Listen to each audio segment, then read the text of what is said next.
all my sub-characters are like that. I don't know how many people are going to walk into the room, but that's whoever needs to walk in will walk in and sit down and start doing their thing, I suppose. Yeah, I 1,000% agree with that.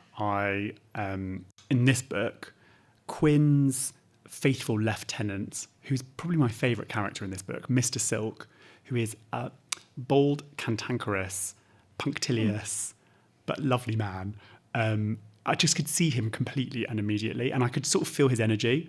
So he came immediately, but I completely agree with what Lucy just said. The joy, particularly when you're drafting, is you just throw yourself into this room and whoever presents themselves, like a seance. And actually, that's the joy of it. And I think there's two things that happen. For me, it's either I can visually see them, what they're wearing, what they look like. That's quite rare. Or it's just the emotional energy. It's like the vibe, basically. Yeah. And for a protagonist, actually, and I'd never thought about this until just now, I almost never see them or see them at the very end or in the course of the final edits, have to give them hair colour and eye colour, because I really don't see that at all. I just see their sort of mood and their tone of voice. And to go right back to what Stacey said at the very beginning, most scenes begin with friction and conflict. So it's usually their tone of voice and how they argue and whether they fight cleanly or not.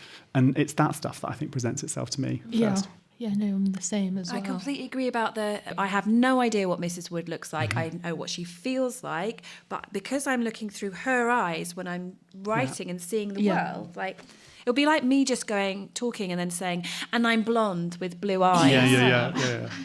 Yeah, like I don't really focus on like what the characters look like, except maybe to just the basic requirements, but then I feel like it's so weird because like when you're writing in the first person, I struggled with it because it's that thing like I was writing a male character, so it's like, you know, unless you have him standing in front of a mirror. I was going to say, I looked in the mirror and I stroked my beard. It's that thing. It's like it's hard to sort of do without sometimes it coming across as a bit obnoxious. And I think like there was this Twitter account called Men Who Write Women, and so you see like snippets from books where men are describing like female attributes in their books that just is really, I recommend it, but it was just so, sometimes you're just like, how did this get approved? But I feel like for me, it's that thing I kind of step away and try to let the readers imagine like what the characters look like based on like, you know, how they sound.